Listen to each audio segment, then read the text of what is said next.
Anna Parker was 36 years old, the founder and chairwoman of Parker Holdings, one of New York's fastest-growing investment firms. To the outside world, she seemed to have everything a woman could dream of: wealth, influence, and a successful husband who stood proudly beside her at every corporate event. What no one knew was that 10 years earlier, Parker Holdings had been nothing more than a desperate dream born inside a tiny rented office in Brooklyn. Anna had sold the small house her late mother left her, emptied her savings account, and taken on crushing bank loans to build the company from the ground up. During those difficult years, Michael Carter was unemployed and struggling to find direction in life. He often held her in his arms and promised that if she trusted him, he would spend the rest of his life loving her and protecting her. Anna believed every word. She believed him enough to share her success transfer shares into his name, and eventually hand him the title of CEO so he could feel respected in the business world. For 10 years, Anna carried the weight of the company on her shoulders while Michael enjoyed the prestige that came with its success. She endured endless meetings, sleepless nights, financial pressure, and personal sacrifices, all while convincing herself that their marriage was worth every hardship. So when she successfully closed a major contract during a business trip to Chicago, she felt hopeful for the first time in years. The deal would ease a tremendous burden on the company, and with their 10th wedding anniversary approaching, she wanted to surprise her husband. On her way home, she bought a box of artisan fudge, his favorite treat from a trip they had taken together during happier times. She imagined walking into his office, placing the gift on his desk, and watching his face light up with surprise. But fate had prepared something entirely different.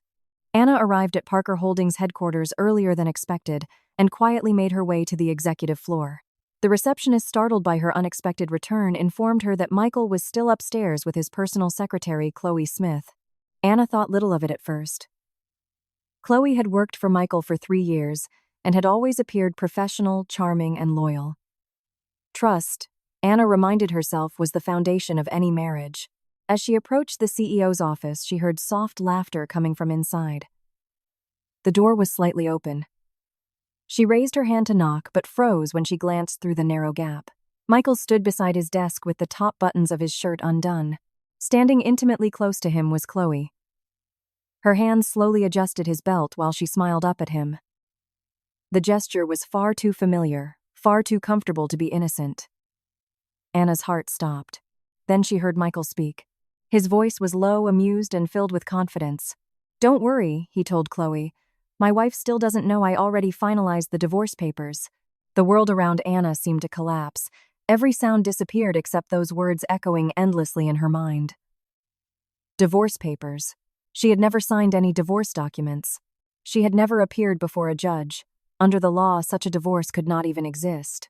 Yet there he was speaking casually about ending a marriage she had spent 10 years fighting to protect. 1,000 memories crashed through her mind at once: the house she sold, the loans she carried, the child they lost, the nights she stayed awake worrying about the company while Michael slept peacefully beside her. She wanted to burst through the door. She wanted to scream, demand answers, and force him to explain why. But something stopped her.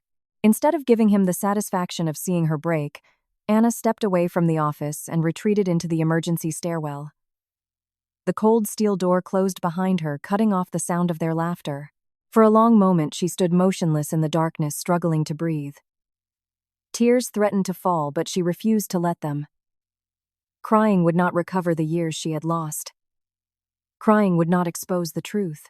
Slowly, she pulled out her phone and called the one person she trusted completely, her attorney, David Hayes. When he answered, Anna's voice was frighteningly calm. "I need you to do something immediately," she said. David listened carefully. "I want my entire 59% controlling stake transferred into the protective trust structure tonight, quietly, legally, and I don't want Michael Carter to know anything until it's done." There was silence on the other end of the line. David understood exactly what that request meant. It meant war. Anna stared into the darkness of the stairwell, her crushed gift box still clutched tightly in her hands. The woman who had entered the building hoping to surprise her husband no longer existed. In her place stood the founder of Parker Holdings, a woman who had finally seen the truth behind 10 years of lies. And as she ended the call, only one thought remained in her mind. The war had begun. That night, while Michael Carter slept peacefully, believing his secrets remained hidden, an entirely different battle was already underway. Attorney David Hayes worked through the night alongside a team of legal experts and financial auditors. By dawn, Anna Parker's 59% controlling stake in Parker Holdings had been transferred into a protective trust structure that Michael could not touch. Every corporate account was reviewed, every signature authorization examined, and every legal agreement from the past decade pulled from storage. If Michael had spent 10 years building lies, Anna intended to dismantle them one document at a time. When the sun rose over Manhattan, Anna stood in front of her mirror wearing a black tailored suit Michael once complained made her look intimidating. She barely slept, but there was no trace of weakness on her face. The woman who had cried in the emergency stairwell the previous night was gone.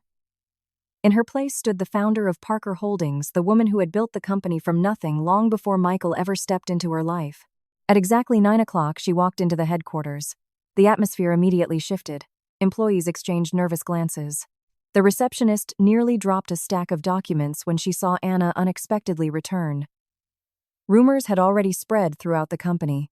Everyone knew Michael and his secretary Chloe Smith had spent countless late nights together in the CEO's office. No one expected Anna to appear without warning. Without hesitation, she rode the elevator to the executive floor and pushed open the CEO's office door. The sight before her made her stomach twist. Chloe sat comfortably on the armrest of Michael's chair, holding a coffee cup to his lips, while he smiled at her with a tenderness he had not shown his wife in years. The moment they saw Anna, both of them froze. Coffee spilled across the expensive carpet. Michael shot to his feet, his face drained of color. "Anna, why are you back?" he stammered. Anna calmly placed her handbag on the desk. "Do I need permission to enter my own company?" she asked. The room fell silent. Chloe quickly stood up and tried to smooth her blouse, avoiding eye contact. Anna's gaze shifted toward her. "Black coffee," Anna said coldly. "No sugar. No milk." Chloe instinctively looked toward Michael for support.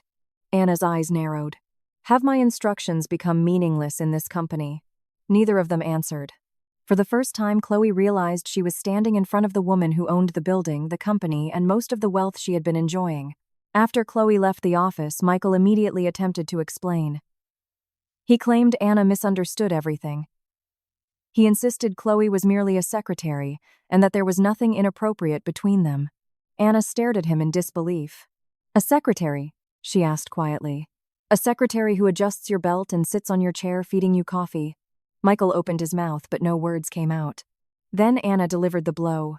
"What about the divorce papers, Michael?" The color vanished from his face. For a brief second, fear flashed across his eyes. "What divorce papers?" he asked. "The ones your wife supposedly knows nothing about." Michael denied everything. He blamed rumors, misunderstandings, jealous employees, and malicious gossip. But the more he spoke, the more desperate he sounded. Anna no longer saw the confident CEO standing before her. She saw a frightened man desperately trying to keep his empire of lies from collapsing. Later that evening, Anna drove to the Greenwich mansion she had purchased years earlier for her mother-in-law, Helen Carter. The estate stood as a symbol of everything she had sacrificed for the Carter family.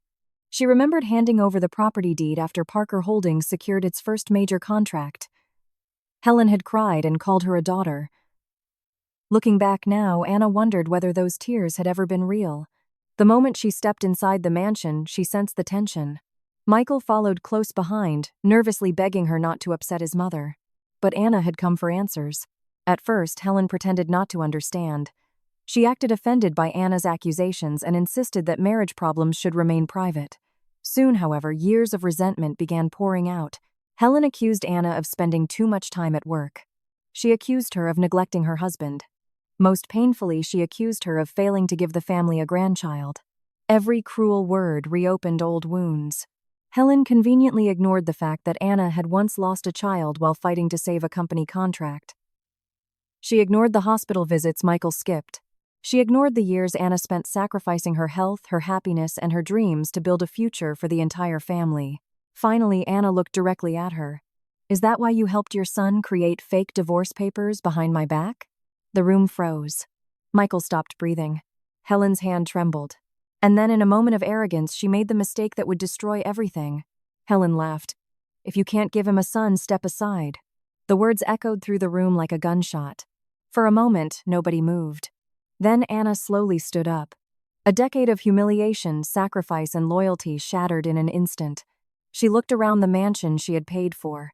The luxury furniture. The imported decorations. the expensive jewelry around Helen's neck. Every piece had been funded by her hard work. Turning to Attorney Hayes on speakerphone, Anna gave her next order. Prepare the repossession documents. Helen's face turned white. Anna continued calmly. The Greenwich estate, the Mercedes, the trust accounts, every asset placed under Helen Carter's name. Michael stared at her in horror. You can't do that, he shouted. Anna looked directly into his eyes. I used to be your wife, she said. Now I'm simply recovering what belongs to me. For the first time, Michael realized he was no longer dealing with the woman who had forgiven him for everything. The loyal wife who had spent 10 years protecting him was gone. And standing before him now was the woman who had built Parker Holdings from nothing. The woman who was about to take everything back. The morning after her confrontation with Michael and his mother, Anna Parker arrived at Parker Holdings before anyone else. The city skyline was still wrapped in gray dawn light as she stepped into the boardroom carrying a stack of documents prepared by Attorney Hayes. For years, Michael Carter had sat at the head of that table enjoying the power and prestige she had handed him. Today, that power was about to disappear. At exactly 9 o'clock, the emergency board meeting began. The legal director, the CFO, senior board members, and independent auditors filled the room. Michael entered with forced confidence, but Anna immediately noticed the exhaustion in his eyes. Behind him stood Chloe Smith, who clearly expected to continue acting as his loyal secretary. Before the meeting even started, Anna ordered her to leave. When Chloe protested, Anna calmly informed her that she was no longer authorized to attend executive meetings. The room fell silent. Then came the first blow. Attorney Hayes presented evidence of Michael's affair, workplace misconduct, and violations of corporate ethics. The supplementary shareholder agreement Anna had signed years earlier contained a clause allowing the revocation of gifted shares in cases of fraud, adultery, or actions harmful to the company. Michael's expression darkened as the documents were placed before him. Within an hour, his authority as CEO was suspended, his signatory rights revoked, and access to corporate accounts frozen. For the first time in 10 years, Michael Carter no longer controlled Parker Holdings. But what initially appeared to be a simple story of infidelity soon revealed something far more dangerous. That afternoon, the independent auditors delivered their preliminary findings. 3 major supply contracts signed with a vendor called Apex Supplies contained alarming discrepancies. Prices were inflated by 20 to 35% above market value. The total overpayment exceeded $1.2 million. Even worse, the payments had been routed through multiple shell companies before eventually disappearing into personal accounts connected to people close to Michael. Anna sat frozen as spreadsheets filled the conference room screen. The affair had merely been the surface. Underneath was an entire criminal operation. The deeper investigators dug, the uglier the truth became. Wire transfers moved through fake consulting firms. Money flowed through relatives of Michael's mother. Corporate funds disappeared into offshore accounts before reappearing as luxury purchases. Every new document exposed another layer of deception. Then they discovered Chloe's assets. A luxury condominium in Tribeca, a Mercedes SUV, designer handbags worth tens of thousands of dollars, 5-star vacations across Europe and the Caribbean, jewelry collections that far exceeded her salary. Anna stared at the reports in disbelief. For years, she had assumed those purchases came from Michael's executive bonuses. Now she realized they had been funded by Parker Holdings itself. By evening, investigators learned that Chloe had withdrawn a large amount of cash and booked a flight out of New York. She was running. Anna immediately instructed Attorney Hayes to locate her before she disappeared. Their investigators tracked her to the luxury condo Michael had secretly purchased for her. When Anna arrived, she found suitcases scattered across the living room floor. Designer clothes, jewelry, passports, cash, and confidential documents were packed in a desperate rush. Chloe looked nothing like the confident woman who had once smirked behind Michael's back. Her hands trembled. Her eyes were swollen from crying. At first, she denied everything. She claimed Michael had told her he was already divorced. She insisted she knew nothing about the company's finances. She begged Anna to leave her alone. Then her phone rang. Michael. Under Anna's orders, Chloe answered and put the call on speaker. The conversation changed everything. Michael urgently instructed her to leave immediately. He told her not to cooperate with anyone. He warned her to destroy certain emails and documents. He repeatedly reminded her that if investigators asked questions, she should claim ignorance. Every word was recorded. The moment the call ended, Chloe collapsed emotionally. She realized Michael was not trying to protect her. He was trying to save himself. Through tears, she handed over a laptop. Then came the emails, the text messages, the bank transfers, years of hidden communications. As investigators opened the files, the evidence poured out like a flood. Michael had personally approved inflated contracts. He had ordered records deleted. He had instructed employees to bypass compliance reviews. Most shocking of all, he had repeatedly assured Chloe that Anna would never notice because she trusted him completely. Anna felt physically sick. The man she had trusted most had turned her trust into a weapon against her. Yet the greatest shock was still waiting. From the bottom of one suitcase, Chloe produced a small black USB drive. She confessed she had secretly recorded conversations because she feared Michael might abandon her one day. When the audio file played, the room fell silent. Michael's voice filled the speakers. He was drunk but unmistakable. He laughed as he discussed draining company assets. He spoke openly about moving money through fake contracts. He described plans to weaken Anna's control and eventually leave her with a worthless shell of a company. Then another voice appeared. Helen Carter, his mother. Together they discussed how to pressure Anna emotionally, how to exploit her infertility, and how to convince her to surrender more voting rights within the company. Every person in the room stared in disbelief. This was no longer a secret affair. It was a conspiracy. For years, Michael and his mother had been planning to take control of Parker Holdings while using Anna's love and loyalty against her. The discovery transformed the investigation. Federal authorities became interested. Forensic accountants were brought in. Digital records were preserved. Every email contract and transaction was secured. Then a new witness appeared. Tommy, Michael's former driver. Tommy revealed that he had spent years transporting Michael to secret meetings, luxury hotels, and private properties. He had overheard conversations about fake divorce papers, shell companies, and hidden financial records. He even possessed photographs showing forged legal documents that Michael had carried in his car. Most importantly, Tommy revealed the existence of a hidden safe inside Helen Carter's Greenwich mansion. According to him, the safe contained evidence Michael never wanted anyone to find. Anna wasted no time.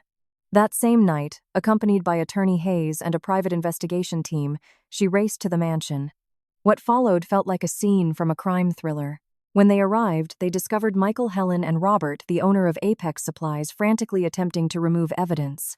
A steel lockbox was recovered. Inside were forged contracts, shell company records, fake corporate seals, and hidden ledgers documenting years of fraud. But one crucial item was missing: a red folder. The moment Anna saw the empty compartment inside the safe, she knew something was wrong.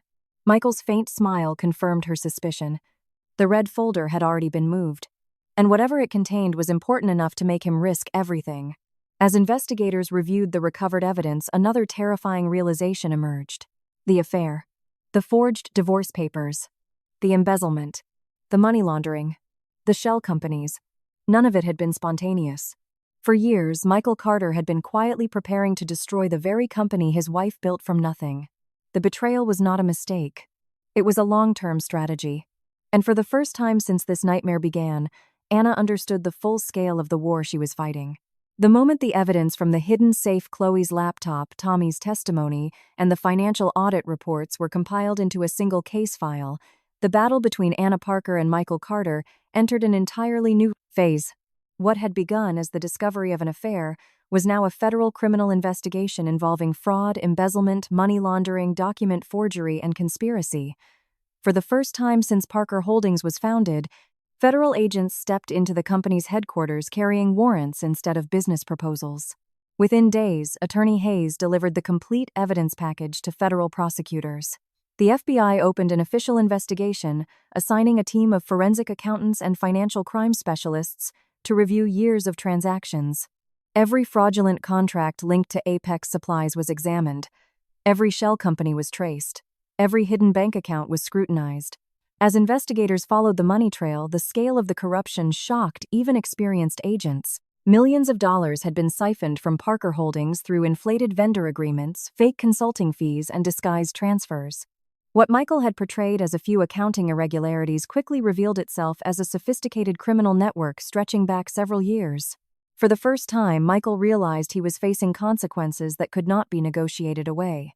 The confident executive who once dominated board meetings suddenly became desperate.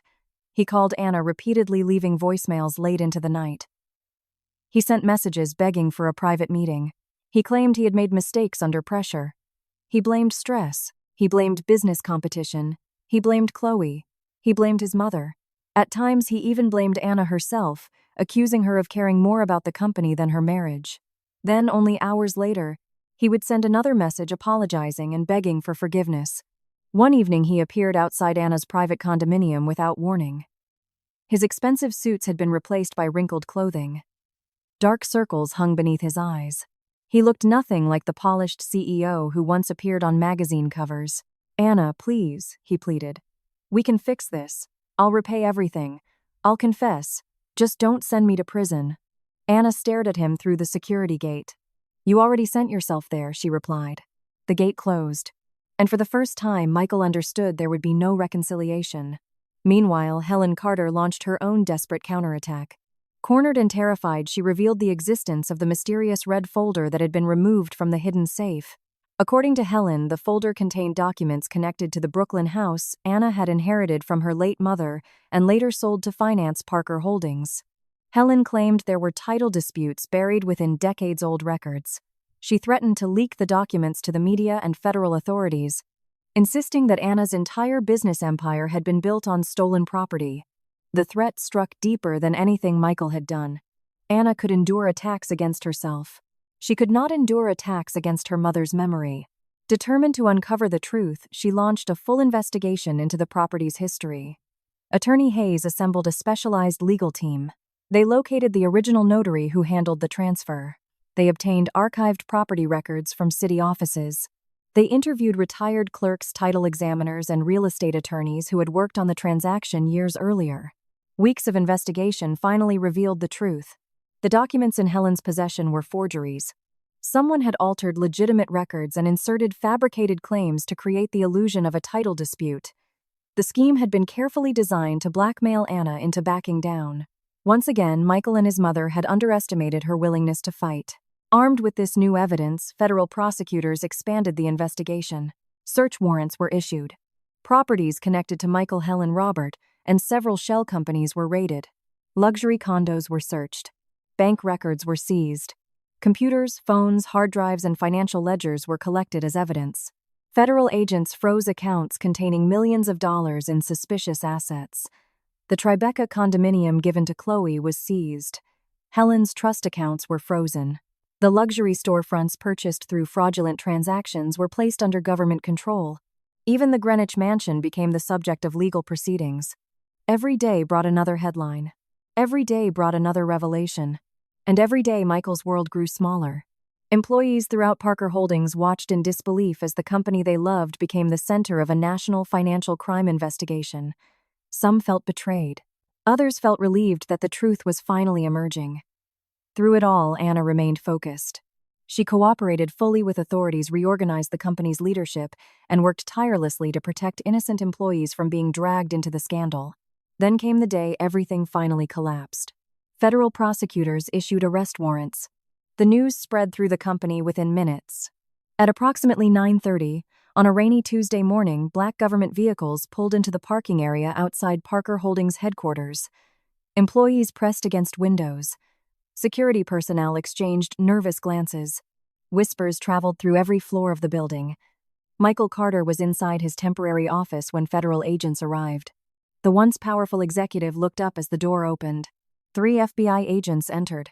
One carried a warrant. Another carried handcuffs. The room fell silent. Michael attempted to maintain his composure. He demanded lawyers. He demanded explanations. He demanded respect. But the agents simply informed him that he was under arrest for multiple federal offenses, including wire fraud, embezzlement, conspiracy, destruction of evidence, and forgery. For several seconds, nobody moved. Then reality finally struck. Michael's shoulders sagged. His face lost all color. The man who once believed he controlled everything suddenly looked small, pathetic, defeated. As agents secured his hands behind his back, the metallic click of the handcuffs echoed through the office. Employees watched from hallways. Managers stood frozen. Receptionists covered their mouths in shock. No one spoke. No one intervened. The same man who had spent years walking through those corridors as an untouchable CEO was now being escorted out as a criminal. When the elevator doors opened onto the lobby, dozens of employees stood silently watching. Michael lowered his head. The humiliation was complete. For years, he had enjoyed the admiration of those people. Now he could not even meet their eyes. Outside the building, reporters had already gathered. Camera flashes exploded like lightning. Questions were shouted from every direction. Michael Carter, once the celebrated face of Parker Holdings, was pushed into the back of a federal vehicle, while cameras captured every second. From the 26th floor, Anna stood beside the glass window overlooking the street below. She watched without satisfaction, without joy, without revenge. Only clarity. The man being driven away was not merely her husband. He was the person she had trusted most in the world, and he had spent years trying to destroy everything she built. As the vehicles disappeared into Manhattan, Traffic Attorney Hayes stepped beside her and quietly placed a hand on the table. "It's over," he said. Anna looked out across the city skyline. "No," she replied softly. "The investigation is over. The trial is just beginning." And somewhere inside a federal detention center, Michael Carter finally realized that losing his marriage had been the least expensive consequence of his betrayal. 3 months after Michael Carter was led out of Parker Holdings in handcuffs, the federal trial finally began. What had once been whispered about in boardrooms and hidden behind forged documents was now displayed openly in a courtroom for the world to see. Journalists packed the gallery. Financial analysts followed every development.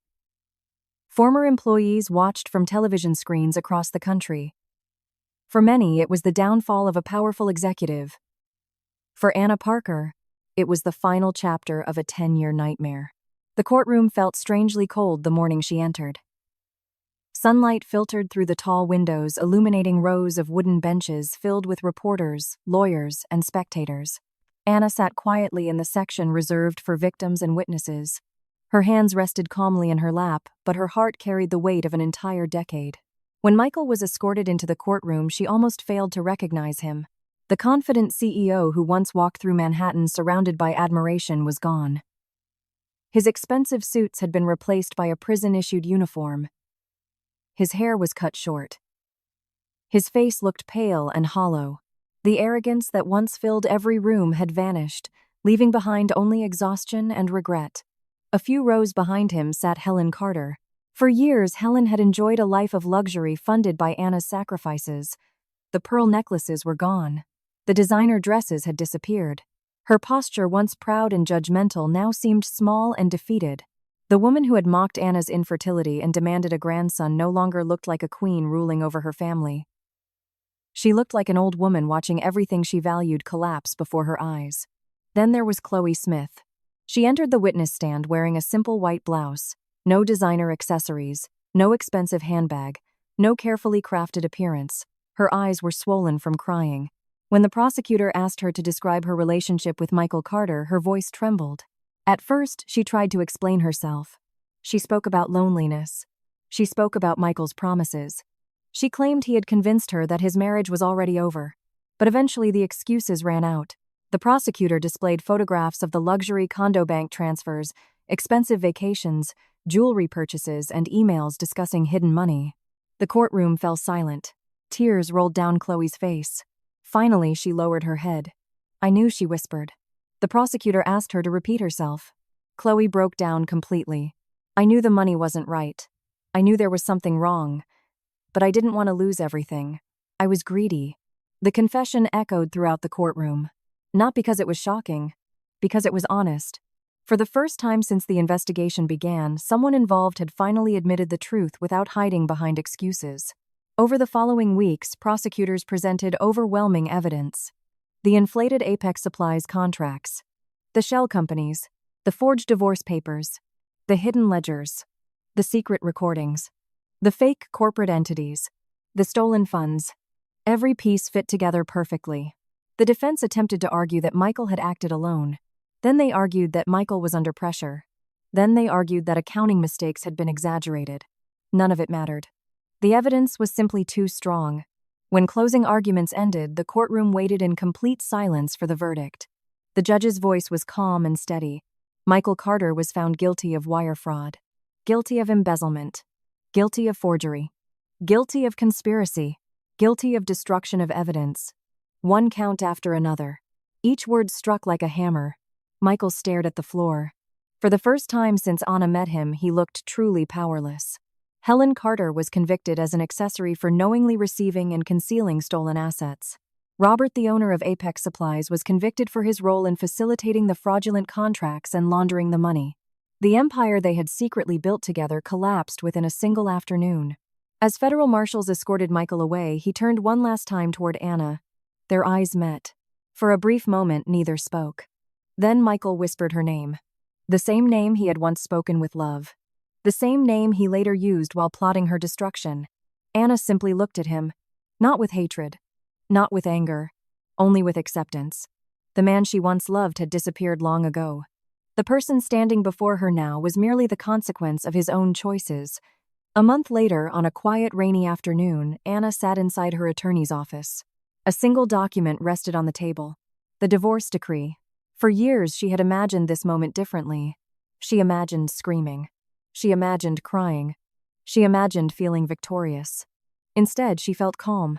The paper itself was surprisingly thin, yet somehow it carried the weight of 10 years. 10 years of sacrifices. 10 years of loyalty. 10 years of believing in a future that never truly existed. She picked up the pen. For a brief moment, memories flashed through her mind. The tiny apartment where she and Michael started with nothing.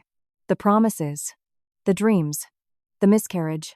The long nights building Parker Holdings. The betrayal. The investigation. The trial. Then she signed. One signature. One final line. And 10 years were officially over. Attorney Hayes looked across the table and smiled gently. It's done, Anna. She looked out the rain-covered window. Yes, she replied softly. It is. But the end of her marriage was not the end of her story. In many ways, it was the beginning. Over the next year, Anna dedicated herself to rebuilding Parker Holdings. She hired a completely new executive team. She strengthened compliance systems. She implemented transparent auditing procedures. Every department underwent review. Every financial process was redesigned. Trust once broken had to be earned again. Slowly, employees began to believe in the company once more. Clients returned. Investors regained confidence. The business stabilized. Then it grew. One morning, as Anna walked through the headquarters lobby, the receptionist greeted her with a smile. Good morning, Miss Parker. Not Mrs. Carter, not the wife of the CEO. Simply Anna Parker. For the first time in many years, that felt like enough. Several months later, on the anniversary of her mother's passing, Anna visited Greenwood Cemetery. The sky was clear. A gentle breeze moved through the trees. She carried a bouquet of white lilies and walked slowly toward the grave that had inspired everything. Kneeling before the headstone, she placed the flowers carefully at its base. For a long moment, she said nothing. Then she rested her hand against the cool stone. Mom, she whispered, they tried to use your memory against me. Her voice trembled slightly. But I got it back. She looked toward the sky. Your honor. Your legacy. My future. The wind brushed softly through her hair. And for the first time in years, she felt completely at peace. On her drive home, she passed the Parker Holdings headquarters. The late afternoon sunlight reflected from the glass building, making the company logo shine brilliantly against the skyline. Anna stopped for a moment and looked up. 10 years ago, she had built that company out of love. 10 years later, she kept it for herself. And standing there watching the sunlight dance across the glass, she finally understood a truth that had taken a decade of pain to learn. Some betrayals destroy a woman. Others reveal who she was always meant to become.